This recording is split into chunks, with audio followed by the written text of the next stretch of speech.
bienvenidos. Soy Montse Pardo y arrancamos Capital Empresa.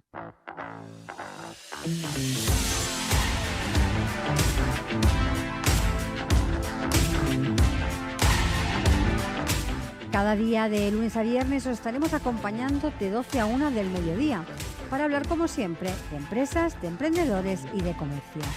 Sigue con nosotros la actualidad que rodea al sector empresarial de la mano de nuestros colaboradores e invitados. Economía, inversiones, nuevos proyectos, comercio, formación, nuevas tecnologías. Como siempre, Capital Empresa, dando voz a tus necesidades.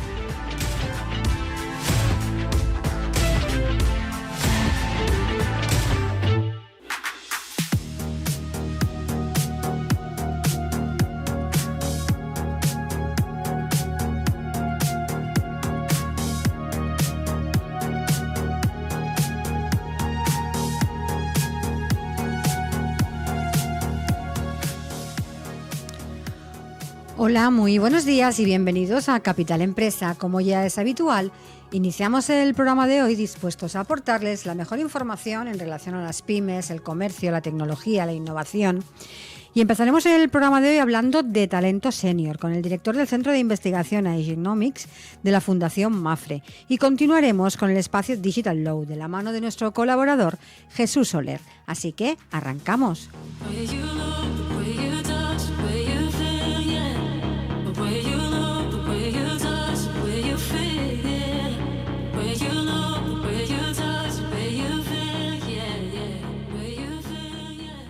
Estás escuchando Capital Empresa.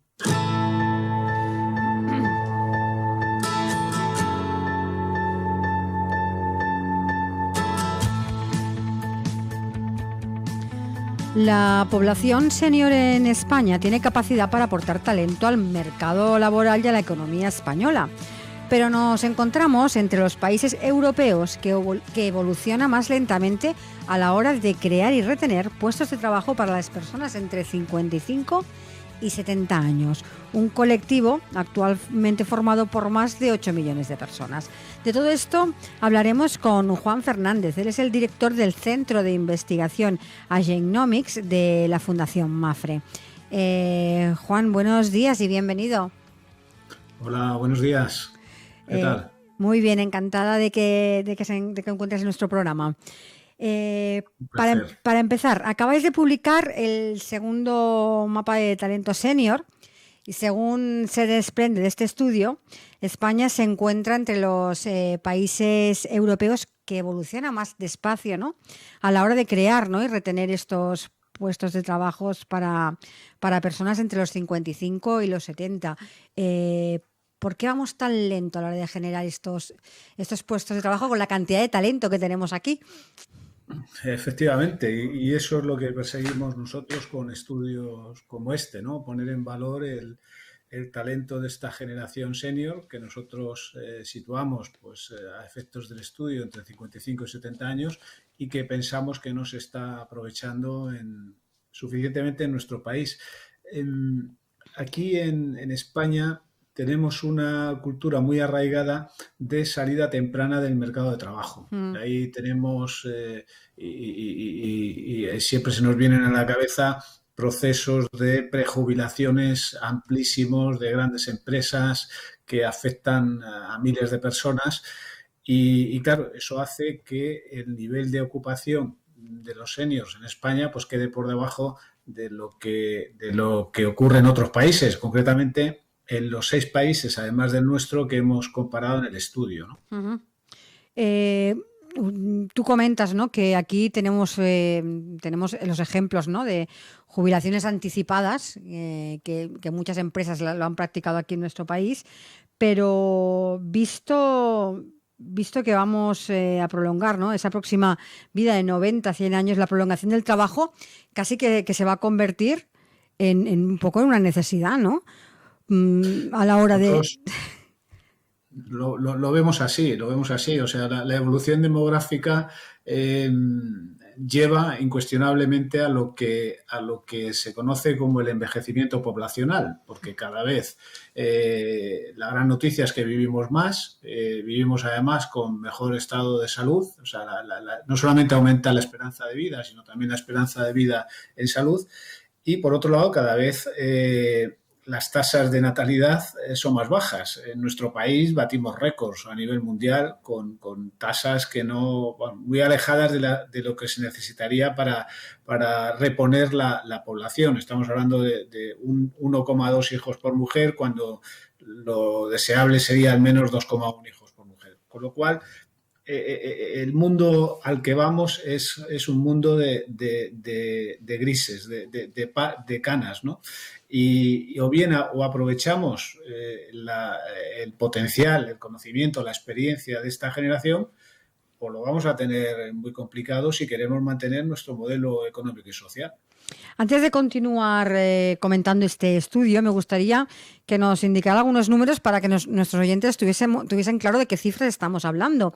Aquí decíamos que este colectivo entre los 55 y 70 años está formado por unos 8 millones de personas, y la tasa de empleo aquí en España nos encontramos 10 puntos por debajo de la media europea, ¿no? Estamos hablando aquí en un 41%, creo, y en Europa sobre el 60%, ¿no? ¿Es así? Sí, más o menos esos son los datos. Aquí lo que vemos es que una de las debilidades del mercado laboral español, que es las altísimas tasas de desempleo que afectan a todos los tramos de edad, a jóvenes, adultos y a mayores, pues se trasladan directamente al mundo senior, ¿no? A los trabajadores mayores. Fíjate, un dato, ya que hablamos de datos muy reveladores, la duración de la media de la vida activa que hemos constatado en el estudio. Sí. En nuestro país estamos en 34,8 años de media en duración de la vida activa. Compara con Suecia, por ejemplo, que es uno de los países incluidos en el estudio, que tiene una vida activa media superior a los 41 años, 42. Estamos hablando de 8 años de diferencia. O sea, entre lo que sería un referente, digamos, a imitar y lo que tenemos nosotros, hay mucha distancia. En una vida, como apuntabas, que se va a aproximar a los 90, 100 años, una vida media, trabajar 34 años suena a poco. Suena a poco, sobre todo cuando las condiciones, insisto, de las personas que van alcanzando los 55, 60, 70 años son mejores y tienen mucho que aportar. Y si nos comparamos con los otros países que se han reflejado en este estudio, ¿cómo nos encontraríamos? Porque tú nos has hablado de Suecia, pero hay otros países que se reflejan aquí. ¿En qué lugar estamos? Pues mira, depende del indicador que busquemos, si es la tasa de ocupación, la tasa de empleo, la tasa de desempleo. En la tasa de desempleo estamos, luego depende también, segmentamos a partir de los 55, entre lo que son los 55 y los 59, los 60 y 64, 65 en adelante, pero estamos, digamos que en casi todos los indicadores en las últimas posiciones. No quiero decir las últimas porque, insisto, hay varios y depende, pero un dato importante. En España solamente están ocupados el 4,5% de los mayores de 65 años, lo cual es lógico porque por lo que acabamos de decir, ¿no? La cultura de salida en edad temprana del mercado de trabajo. La media en Europa, no solamente en los 7 países analizados, sino en toda Europa, según Eurostat, está en el 9%. Es decir, trabajan en nuestro país la mitad de lo que lo hacen en la media de la Unión Europea, lo cual, bueno, pues nos da una idea del recorrido que tenemos.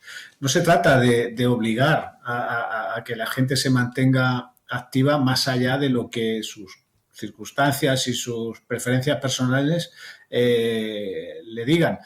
simplemente facilitar que aquellos que se encuentren en condiciones y estén en disposición de seguir teniendo una participación en la vida activa puedan hacerlo.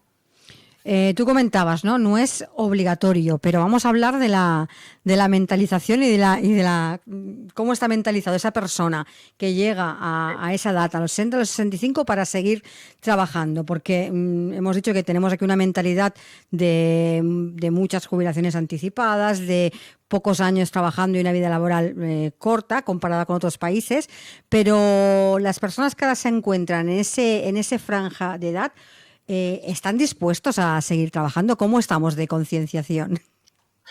Pues también ahí tenemos mucho recorrido. Tenemos mucho recorrido. Nosotros decimos que para aprovechar el talento senior es necesario que todo el mundo haga cosas. Cuando digo todo el mundo me refiero a los poderes públicos. Tienen que establecer un marco normativo que facilite la continuidad de la vida laboral de quienes así lo decidan. Las empresas tienen que hacer cosas, tienen que cambiar este prejuicio que muchas existen respecto a los trabajadores mayores. O sea, muchas empresas, cuando no todas, afortunadamente, y este es un movimiento que se va abriendo camino, consideran que cuando una persona ha cumplido pues esos 55 años, pues de alguna manera está ya de salida y bueno, pues tampoco merece mucho la pena invertir en su formación, etcétera, etcétera. O sea, las empresas tienen que cambiar el chip y los propios ciudadanos tienen que creérselo. Los propios ciudadanos tienen que tomar conciencia del importante papel que todavía tienen que jugar. Tienen que elevar su autoestima. Muchos se ven a sí mismos cuando alcanzan esas edades como trabajadores maduros, como con menos peso, con menos importancia. En fin, eso hay que cambiarlo y es un cambio cultural el que se precisa. Llevará algo de tiempo, pero los tiros tienen que ir por ahí. Ahora que nombrabas la formación, hay también un dato que me parece también interesante de comentar, en el que hacéis mención en vuestro estudio, que es el nivel educativo de los seniors. Es decir, mientras que en el resto de países predominan estos seniors con un nivel medio de estudios, en nuestro país los mayoritarios tienen estudios básicos. Esto también es un punto que me gustaría que nos comentases.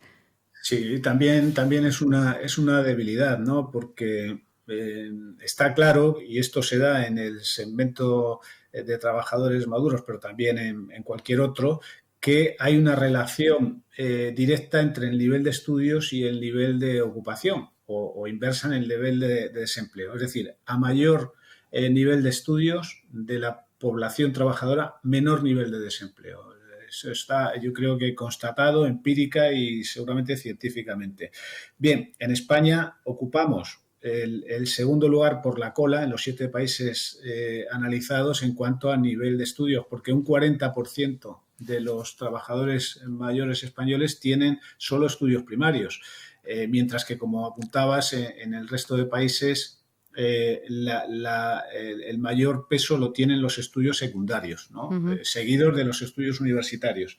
Ahí, en este punto, solo nos gana, vamos a decirlo entre comillas, Portugal, ¿no? Que tiene un nivel de estudios primarios todavía más amplio, de un 60%, pero evidentemente ese es un factor que hay que tener en cuenta y que nos debe llevar, justo a lo que decía antes, a pensar seriamente en la necesidad de seguir dando formación a los trabajadores maduros para superar esos gaps que salen con frecuencia en los medios, ¿no? Por ejemplo, el tema digital, ¿no? Hay que insistir en formar a los trabajadores mayores, incluso a las personas mayores en general, en superar las barreras digitales, porque si no van a quedar marginadas en el mundo en el que estamos. Sí, también otro dato que, para ir comentando un poquito más acerca de este estudio, aquí somos el país donde más ha crecido, sabemos las tasas de paro que nos movemos, y tú lo comentabas al inicio, que más ha crecido el paro senior, es decir, personas que sí quieren trabajar pero que están desempleadas porque no encuentran trabajo. En los hombres un 149 y en las mujeres un 220. Sí, Me parecen tasas altísimas. sí, sí, son tasas altas, es verdad, pero la comparación está hecha entre 2020 y 2008, justo antes del Ujú, inicio de la crisis financiera, claro. ¿no? Que es cuando estábamos con un nivel de ocupación mayor. Un dato que acabas de comentar es que el paro femenino ha crecido más en España que el paro masculino y aquí somos una excepción porque en el resto de países ocurre lo contrario, o están más igualados o es Ujú, el paro masculino el que más ha crecido, ¿no? Pero sí, sí, bueno, ese es insisto, esa es la debilidad que tenemos, ¿no? ujú, También hay un efecto, digamos, de inercia demográfica, ¿no? En la medida en que la sociedad va envejeciendo, digamos que vamos entrando más en las edades altas, más de 55 años, el peso de los parados de esas edades sobre el total aumenta. ujú, Porque hay que decir una cosa, que ya salía en el primer mapa del talento senior que publicamos el año pasado en el Centro Genomics de sí. Fundación Mafre, y es que las tasas de desempleo de los seniors son más bajas que la media de la población total. Es Ujú, decir, ¿por qué? Porque todavía hay poca gente, digamos, interesada claro. en mantenerse activa. En lo que hablábamos de la concienciación, todavía nos tenemos que acostumbrar a seguir buscando Sí, empleo cuando entramos en esta fase. sí. Y bueno, pero vamos a hablar ahora de buenas prácticas, porque el informe también recoge toda una serie de empresas que, Ujú, bueno, que llevan la bandera, ¿no? Para el desarrollo y reconocimiento del talento senior, entre las que se encuentra Mafre, pero hay, ujú. hay muchas más, ¿no? También me gustaría recalcar eso, que hay empresas que sí que están trabajando para recoger este talento. Efectivamente, no, te decía que este es un movimiento que va a ir a más porque de forma natural la demografía lo va a imponer y afortunadamente hay empresas, normalmente grandes grupos, que empiezan a tomar conciencia y a tomar medidas para la gestión del talento senior. Ujú, Medidas, nosotros tratamos de recoger aquí algunas buenas prácticas. El año pasado no lo hicimos, pero este año hemos incluido ya una serie de grupos españoles y ujú. que tienen programas específicos para, de alguna manera, orientados a algún aspecto concreto del talento senior o a una gestión integral de este talento senior. Eso es muy buena noticia porque son empresas relevantes que normalmente marcarán tendencia. Es Ujú, decir, son más, digamos, el tejido empresarial es más propenso a imitar lo que hacen las grandes, que tienen recursos, que tienen medios, que tienen capacidad de análisis e investigación, que lo que hacen las pequeñas. Y en ese sentido, pues digamos que la buena noticia es que las empresas, perdona la expresión coloquial, se están empezando a poner las pilas. ujú. Ya para ir finalizando, ¿qué medidas deberían de tomarse para fomentar todavía más o la máximo posible este empleo para el talento senior? Pues mira, bajando al terreno de las medidas concretas y como decíamos antes, si pensamos en los poderes públicos, bueno, pues obviamente tienen que flexibilizar las normas que regulan el tránsito de la vida activa al retiro, ¿no? Ujú, Flexibilizarlo y partir de la consideración de la jubilación como un derecho y no como una obligación. Es decir, que aquellos que se jubilen lo hagan en función de sus preferencias, de sus circunstancias personales, de sus condiciones, etcétera, ¿no? ujú, Hay que flexibilizar ese tema. Hay una figura que es la jubilación activa que sí. permite compatibilizar pensión y trabajo que debería potenciarse. Ya existe en España, está regulada desde 2013, pero en nuestra opinión, los requisitos tendrían que rebajarse, tendría que tratar de que esa figura sea utilizable por un mayor número de personas. Las empresas, ¿qué pueden hacer las empresas en concreto? Pues, por ejemplo, establecer un tipo de vínculo específico con los trabajadores mayores, que puede no ser un vínculo a jornada completa, sino a jornada parcial. Incluir a los mayores en los procesos de formación, no excluirles como hasta ahora está ocurriendo. Por supuesto, terminar con la discriminación en la contratación. O sea, no puede ser que una persona que se quede en paro con 55 años piense que ya no va a volver a trabajar nunca más, porque las empresas, cuando vean su edad, van a apartar su currículum. Eso no es ni justo ni inteligente, porque se está desaprovechando mucho talento, ¿no? Y de luego está a nivel individual, los ciudadanos tenemos que, como decía, tenemos que creernos, tenemos que tomar conciencia de que somos, elementos todavía muy valiosos para que esta sociedad funcione bien. Pues Juan, muchísimas gracias por haber participado en nuestro programa para comentarnos este segundo mapa del talento senior que habéis publicado y que haga que todos tomemos un poquito más de conciencia de cómo fomentar en las empresas y particularmente a todo este colectivo. Muchísimas gracias. Nada, un placer. Un saludo. Adiós. Adiós. Hasta luego. Estás escuchando Capital Empresa, un programa dirigido al comercio, la pequeña y mediana empresa y a los emprendedores. Capital Empresa, donde damos voz a tus necesidades.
Y continuamos, esta vez con nuestro colaborador, con Jesús Soler, abogado experto en tecnología en su espacio Digital Law. Jesús, buenos días y bienvenido. Buenos días, ¿cómo estamos? Muy bien, una semana más aquí. Sí, que Dios nos deje muchas más. Y tanto. ¿De qué hablamos hoy? Hoy vamos a hablar de inteligencia artificial. A mí me gusta, pero sí. a ver. Pero vamos a hacer un inciso sobre lo de la semana pasada, sobre las sanciones, porque esta semana ha recaído una sanción buenísima que otro día analizaremos en buenísima profundidad. Para el que ha recibido la sanción, no creo que sea tan buenísima. Pero para los profesionales, analistas y filósofos de la protección de datos, sí. Venga, vale. Porque han sancionado con 70.000 euros a UPS, sí, lo leí, por dejar un paquete en casa a la vecina de al lado. Dices, ¿cómo? Por esa misma regla de 3, Correos, que deja las cartas encima de los buzones, ¿a cuánto le tiene que caer? Cuando hace exhibición pública de las cartas. Pero esto, a ver, esto puede sentar precedente aquí, que todo Absolutamente. Claro, a mí ya me dejaron un paquete para la vecina de al lado. Claro, es que en realidad y solo me están los datos ahí, ¿no? Pero, bueno, sí, pero yo sé que la vecina de al lado se llama como se llama. Y me dicen, la señora tal, sí, pero no está porque está trabajando. Ah, ¿te dejo un paquete para la señora tal? Pues déjamelo, yo ya sé que se llama la señora tal. Ya. ¿Dónde está la cesión de datos? ¿Es la cesión de datos o el consentimiento que te lo dejen en...? Las dos cosas. Las dos cosas. Las dos cosas. Vale. Pero el consentimiento que te lo dejen al lado, la sanción viene más por la cesión de datos inconsentida. Porque conoces los datos de la vecina. Bueno, implícito viene que si yo consiento que te lo dejen claro. a ti, consiento también que tú puedas leer mis datos. Implícitamente debería ser así, ¿no? Más o menos, sí. Pero filosóficamente dices, ¿cómo? ¿Y Correos? Sí, me sorprendió el leído, ¿cómo? ¿Y Correos cuando deja las cartas encima del buzón? Que suele ser diariamente. Que te cuando hay una serie de empresas que no ha puesto exactamente el piso y lo pone y lo dejan ahí encima, tal, ¿qué? Y llevamos en esa práctica miles de años. O personas que no viven en los edificios y que te encuentras ahí. Ahora a mí en mi buzón me ponen los de la asesoría de al lado. Mira, la asesoría fulanito, resulta que tienen Orange o Vodafone o yo qué sé qué. Claro. Cesión de datos, igual. ¿Hasta qué punto, filosóficamente, es sancionable por 70.000 euros. O sea, no es, Es un pedazo de sanción. 1.000 euros de Por bueno, decirlo no fino. lo hagan más, ¿no? Sino, es UPS, tengo que cerrar mi presupuesto de este año, 70 billetes, tira para allá. Pura filosofía. Ahí estamos en pura filosofía. ¿Eso es de consecuencias esto? ¿Habrá más? Sí, que a partir de ahora, si no te encuentran en casa, es muy posible que los de Amazon no te hagan el reparto y te lo dejan al vecino de al lado. Con lo cual, ese paquete que estás esperando del café porque te acabó el café y lo has pedido por Amazon Prime, no te llegue. Porque dirá, No, lo entiendo, ¿eh? Dirá, ¿what? Lo entiendo con este pedazo regalos de Navidad. Pero mi pregunta es, en la custodia de la protección de datos como derecho fundamental, que al final es un derecho fundamental, ¿debe llegar hasta ahí? Ahí lo dejo, ¿no? Ahí lo dejo. Entonces dices, la siguiente derivada es quid custodia custodes, ¿quién vigila a los vigilantes, no? Porque luego, vale, si esto irá a la Audiencia Nacional, al Supremo, derechos fundamentales, no sé qué, y al final dirá, macho, ¿no os estáis pasando? Pregunto. Y ahí entraremos filosóficamente en lo que vamos a hablar hoy, que es inteligencia artificial, que es pura filosofía. Aquí no hay, sí que hay derecho y mucha tecnología. Voy a decir, si no. Sí, hay derecho y hay tecnología, mucha. Pero hay un problema de raíz que es filosófico. Dices, ¿hasta dónde podemos dejar que las máquinas o el software gobierne nuestras vidas? ¿No? Entonces dices, analizándolo, hay cinco tendencias importantes, ¿no? Una que es la americana, donde las grandes corporaciones gobiernan y ellos dictan las reglas, Amazon, Google, Microsoft, etc., ¿no? y las grandes servidoras de datos. Otra es la europea, que es la humanista, los derechos fundamentales del hombre por encima, y entonces tenemos que proteger todo esto. Y ahí sale el reglamento que están a punto de aprobar, que ya está muy desarrollado. Otra que es la China, donde el Estado manda. Sí, o sea, aquí mando yo y no me toco. Ni nada. Aquí manda el Estado y punto pelota y se hace lo que yo digo, ¿vale? Y luego las estas mixtas de Inglaterra y algunos países de la Commonwealth que dice. Afloja, ¿no? Sí, que dice, no, si a mí me gusta, o sea, no me gusta el poder de los proveedores, pero como son mis primos, pues también me gusta porque hacemos muchos negocios con ellos. Pero del tema humanista también me tira mucho, con lo cual. Y luego tenemos la última derivada, que es la rusa, y de algunos países africanos, que es Campiquipugi, que aquí vale todo, ¿no? Entonces dices, fíjate que panorama de tal. La Unión Europea, visto el ejemplo del Reglamento Europeo de Protección de Datos, que ha servido o está sirviendo de base intelectual para cómo gestionar los datos de todo el mundo, incluido Estados Unidos, ¿no? Porque Estados Unidos, a pesar de este control de las grandes corporaciones, hay estados que ya se están revelando, como por ejemplo California, que ha sacado una de las primeras leyes de protección de datos importante, y también están con el ojo encima de la inteligencia artificial, ¿no? Diciendo, a ver, las grandes corporaciones están muy bien, pero los ciudadanos también tienen mucho que decir porque al final estamos tratando sus derechos, ¿no? Entonces ahí están cambiando, ¿no? Pero quieren Europa que su reglamento de gestión de la inteligencia artificial sea un modelo, un patrón para el resto del mundo. Y a mí no me parece mal. El problema es que el reglamento que están preparando es un reglamento que parte de escenarios de riesgo. Entonces, los escenarios de riesgo son problemáticos. ¿Por qué? Porque se tienen que gestionar, ¿no? Si partimos del principio, la inteligencia artificial no es inteligencia, ni es artificial porque lo gestionan máquinas y software, pero inteligencia no tienen nada. ¿Por qué? Porque filosóficamente les falta un punto muy importante, que es el control de causa-efecto de deducción, que eso no existe todavía, que llegará. O sea, si tú... hay un ejemplo clásico en inteligencia artificial. Un ser humano, si ve que cuando sale el sol canta un gallo, deducirá que siempre que sale el sol el gallo cantará.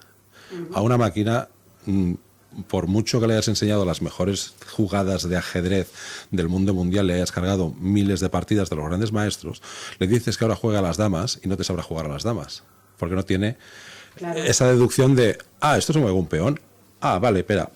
Y un gran maestro de ajedrez que no ha jugado en su vida a las damas, le dices, mira, esto se mueve así. Guay. Ya está. Y te pegará un repaso, aunque tú hayas jugado miles de partidas, ¿no?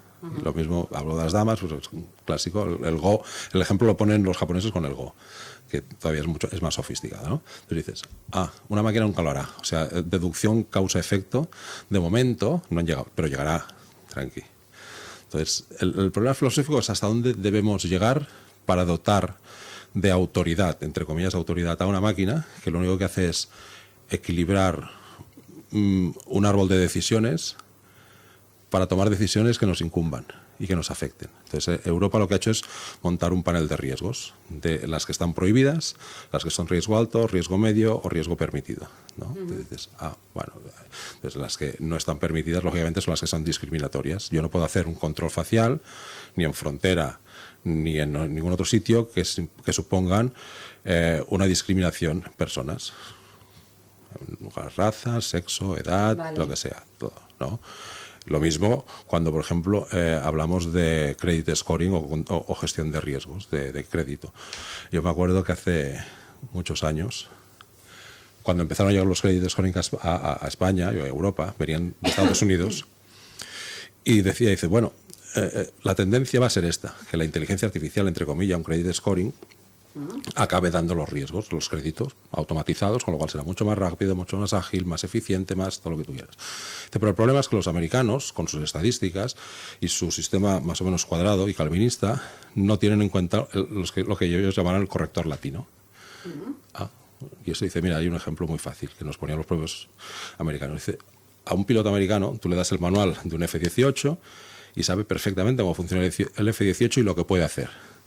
Tú a un piloto español, francés o italiano le das el manual del F-18 y automáticamente se lo sabrá igual, pero dirá, ay, ¿y si hago no sé qué, pero no sé cuántos, pero no sé qué? Y en un combate ganará el piloto latino, porque tiene ese pasarse del listón de la inteligencia y de deducir. Y si voy a probar.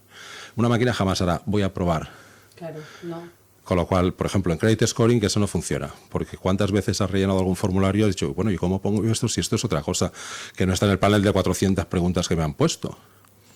Entonces dices, y es importante. Y es importante porque, por ejemplo, a ti te afecta, ¿no? Entonces dices, puede los sistemas algorítmicos, vale, que sí que pueden coger 400 y 1000 preguntas, evaluarlas, codificarlas y baremizarlas y decir en porcentajes las que pueden ser, las que no pueden ser.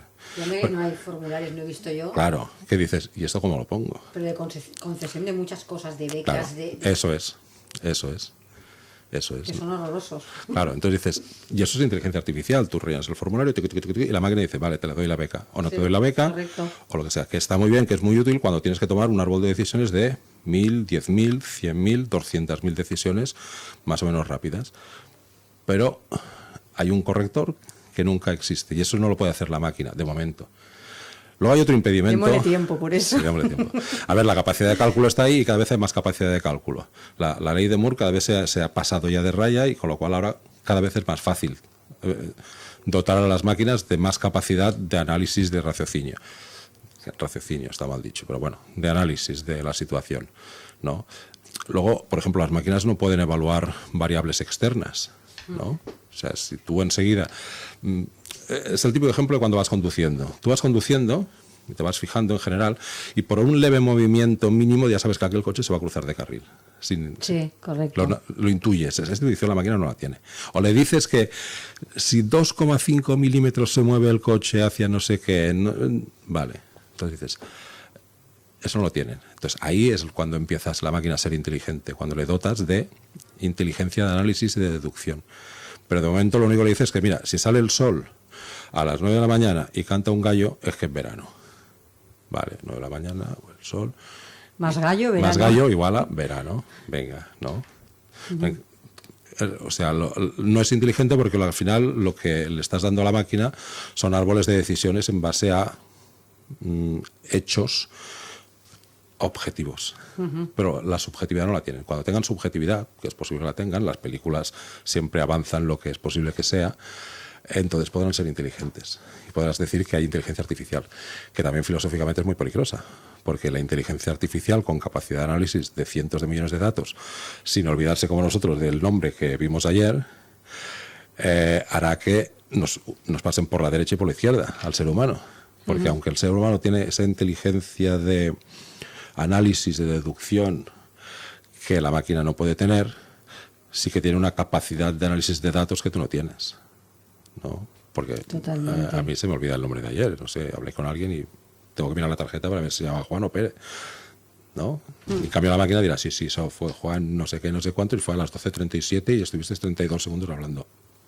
Pues vale.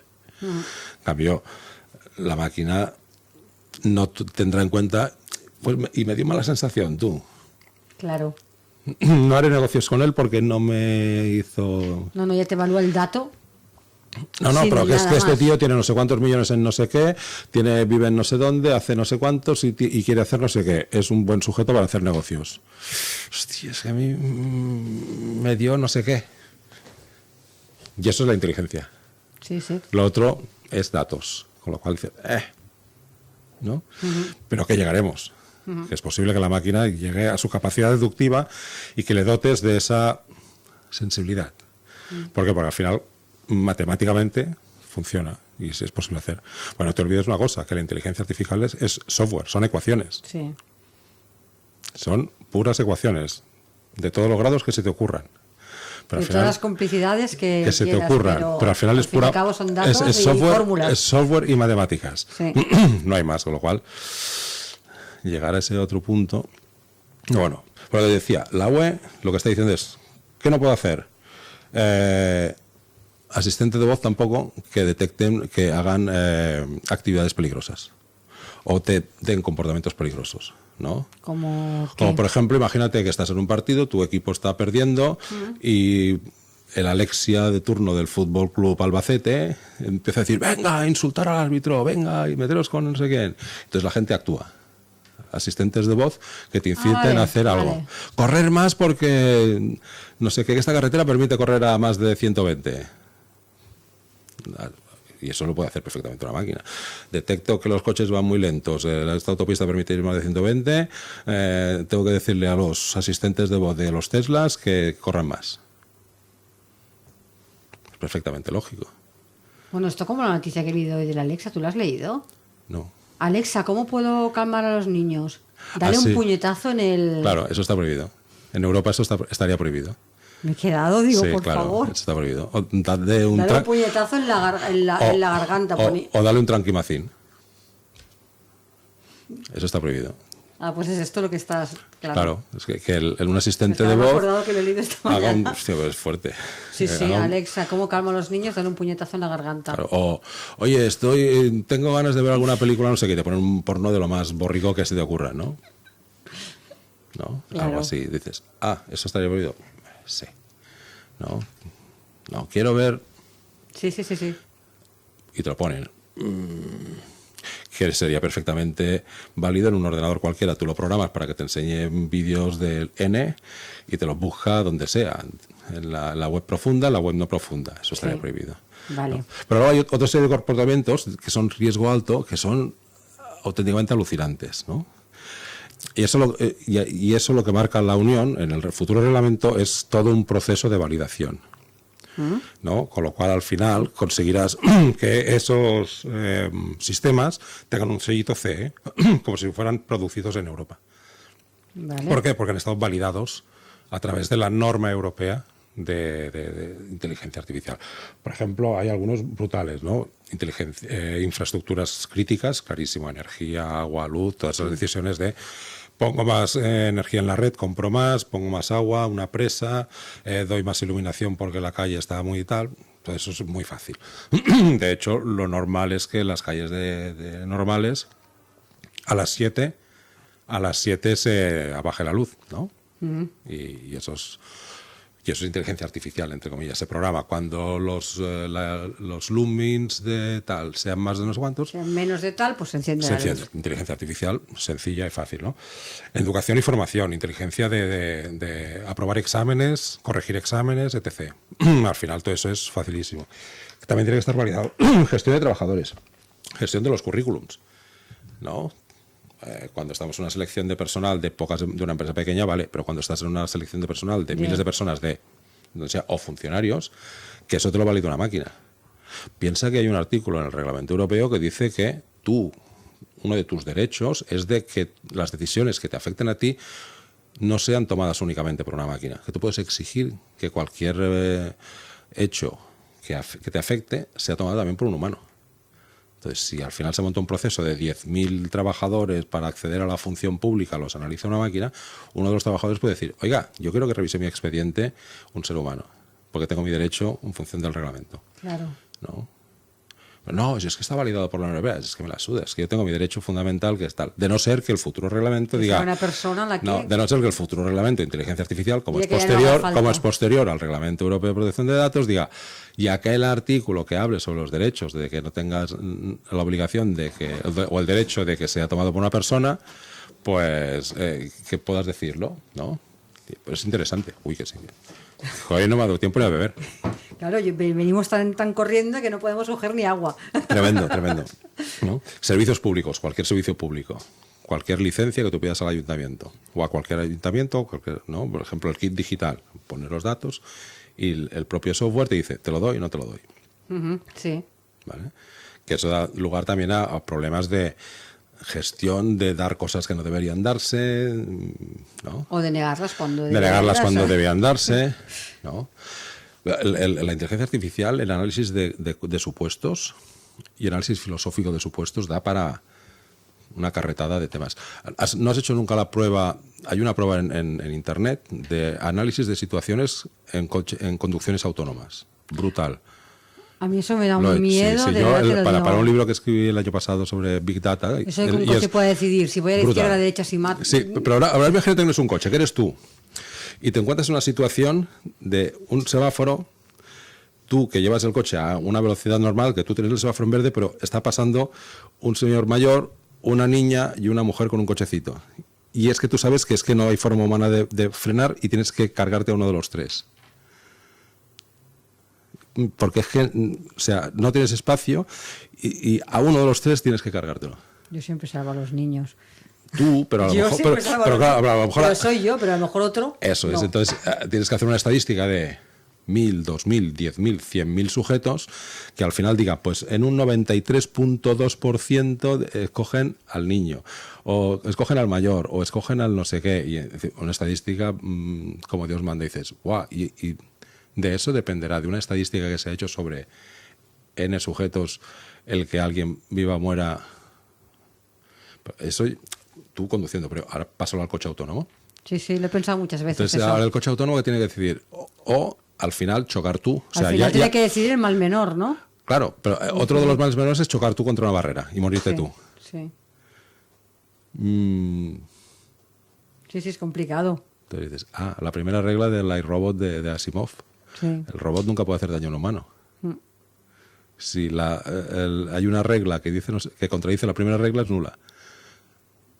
Entonces, claro, entonces al coche autónomo le tienes que dotar de esas herramientas para tomar ese árbol de decisiones.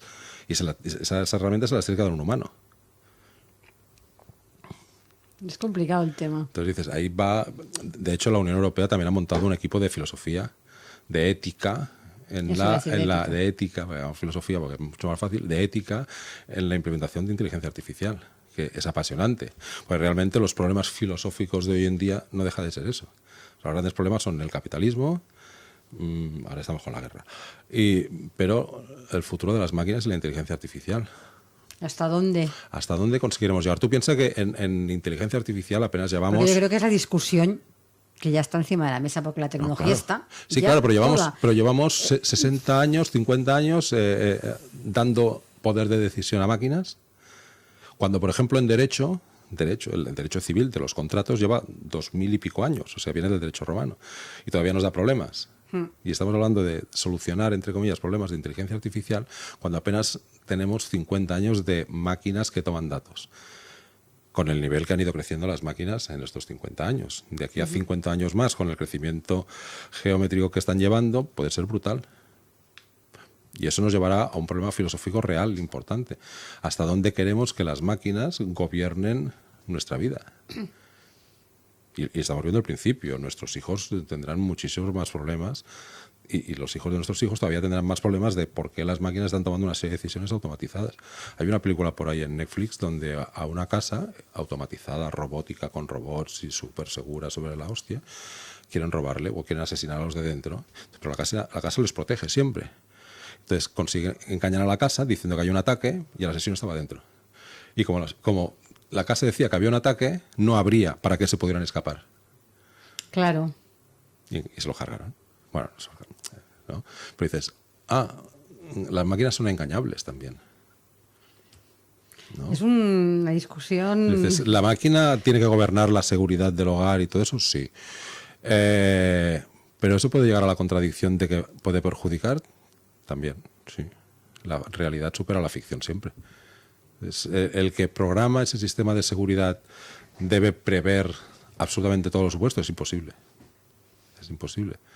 Claro, a veces combinaciones hay millones. Claro, ¿no? Claro, entonces dices... O hay infinitas. No que haya millones, sino que hay... Infinitas, claro. Entonces dices, ¿hasta qué punto le vas a dar capacidad de gobierno a un sistema de seguridad para que gobierne tu casa hasta el punto de que te encierre y permita que el atacante, que también está dentro, claro, no huyas, cuando tampoco lo puede neutralizar? Algo tan surrealista como eso, dices, pero es que es posible que pase. Es que además un ejemplo con algo que tenemos muy cerca. Ahora ya puedes automatizar toda una vivienda. Bueno, esto es muy bueno porque los de dentro, que tienen todo automatizado, pues es una película de ciencia ficción muy divertida, cogen el coche, que también es automático, lo pueden gestionar de dentro, y lo intentan chocar contra la ventana, y el propio coche dice, es que yo no puedo chocar contra la ventana. Intenta chocar contra la ventana para romperla y poder salir. O sea, utilizas... ahí sí que es inteligencia de verdad. Dice, claro. El ser humano es capaz de coger el coche que no tendría que hacer esto, pero voy a intentar que haga para romper la ventana y que yo pueda salir. Y el propio coche se vuelve en contra de sus instrucciones porque yo no me puedo estrellar contra una ventana porque es inseguro. Fíjate. Cuando de otra forma tú cogerías el coche, lo estrellarías y podrías salir para tu seguridad, ¿no? Esa película es muy interesante porque es toda una casa o todo un barrio domotizado, con robots, entregas de no sé qué, robots que hacen la comida, robots que lampean la ropa, robots que hacen otras cosas que no podemos decir, etc., ¿no? Y es curioso esa situación, dices, ostras, es verdad.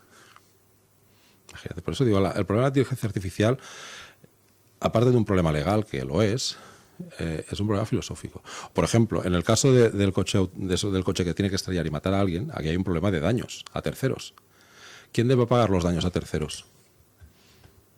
¿El dueño del coche, que ha dejado que el coche conduzca solo y ha tenido una actuación? ¿El fabricante? ¿O el programador del software? Otro debate esto. Porque si el dueño del coche deja que el coche conduzca solo, es porque puede conducir solo. Es decir, no está incumpliendo nada. Y el fabricante del coche, porque también ha comprado el software de la universidad de no sé dónde, no sé, desarrollado por la mejor empresa de software del mundo mundial. Está súper garantizado y súper verificado. Eso es. Y se cargan al viejecito, a la niña o a la señora con el cochecito, o se estrella el mismo y los hijos le reclaman al dueño, al fabricante, que porque se ha estampado mi padre o mi madre contra un árbol en protección. Madre mía. El control de daños, que es jurídico, dices, y si yo tuviera que llevar el caso a una corte, a un juzgado, ¿contra quién reclamo? O en cadena para todos y ya me dirá el juez. Ya saben aquí. Sí, por ejemplo, en derecho también hay un problema con los juicios automatizados, que también los hay. O sea, al final, juicios automatizados podrían darse en reclamación de deudas. Los monitorios hasta 5.000 euros, si hay una factura, hay un impago y hay tal, es que es automático, sentencia y tía para allá, ¿no? Pero puede haber otras variables. ¿Y si la factura es falsa? ¿Y si la firma estaba mal? ¿Y si no se ha entregado el producto correctamente? ¿Y si? ¿Y si hay una reclamación que no se ha contemplado y aquí no? Hay muchas cosas. Eso es. Pero bueno, en teoría los que están empezando a estudiar el derecho, lo que le llaman el legal tech de verdad con inteligencia artificial, intentan sistematizar una serie de cosas. Por ejemplo, los contratos. Que los contratos puedan ser automatizados, de alquiler, de compraventa, etc., sin intervención notarial. Eso nos lleva a lo de la intervención del otro día del problema CIRCE. ¿No? Pero dices, ¿se puede automatizar? Sí. ¿Pero puedes automatizar todos los supuestos o solo una mínima parte de los supuestos donde no hay conflictividad? Y en caso de que haya un conflicto, ¿cómo lo resuelves? Al final con un ser humano. ¿Para qué? Entonces, ¿para qué te vas a meter en ese fregado? Si al final tengo que acabar con una persona para que... Eso es. ¿Para qué te vas a meter ese fregado si al final tiene que haber un juez que resuelva el debate? ¿Para qué te metes en el fregado? O sea, es lo de siempre. ¿La informática sirve para todo? Sí. ¿Ha de servir para todo? ¿No? En informática se llama un sistema que es Turing completo cuando cualquier sistema informático es capaz de desarrollar cualquier actividad de la vida humana. Eso es un sistema o un lenguaje Turing completo. Realmente la inteligencia artificial, ¿es necesario que realice todas las actividades de la vida humana? ¿Para qué? No. ¿Para qué? ¿No? Por ejemplo, estaba mirando de biometría, el gran debate de la biometría, ¿no? ¿La biometría sirve para todo? Sí, pero cuidado, porque para que la biometría funcione, detrás tiene que haber una base de datos biométrica. Claro. O sea, para que una cámara detecte que tú eres tú... Tiene que tener datos para saber que yo soy yo. ¿Y cómo captamos esos datos? ¿De dónde los captamos? ¿No? Vale que puede haber una base, el problema que hubo hace 2 años con Mercadona, ¿no? Para ver los que tenían órdenes de alejamiento y biometría, orden de alejamiento, el DNI, análisis. Primero hay que crear esa base de datos. Esa base de datos, ¿qué va a ser? ¿Privada? ¿De Google? ¿De Amazon? ¿De Microsoft? ¿O del Estado? De la Unión. En este caso tenía que ser de la Unión, o de cada uno de los estados de la Unión. Con lo cual generaríamos una base de información allá tan brutal para que tomaran decisiones sobre nosotros en base a algo almacenado que, por definición, cualquier cosa que está almacenada en un sistema informático, por muy seguro que tú quieras que sea, tiene agujeros.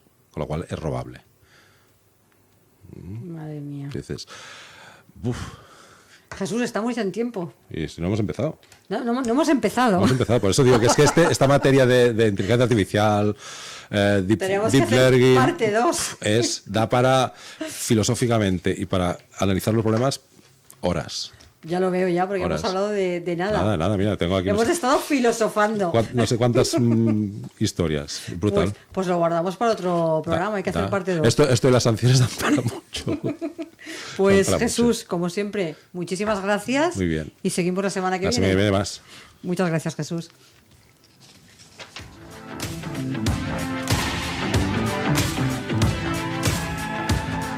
Y hasta aquí nuestro programa de hoy, como siempre. Muchas gracias por acompañarnos y les recuerdo que les espero de nuevo mañana a las 12 del mediodía con más colaboradores y nuevos invitados aquí en Capital Empresa. Hasta mañana y feliz día.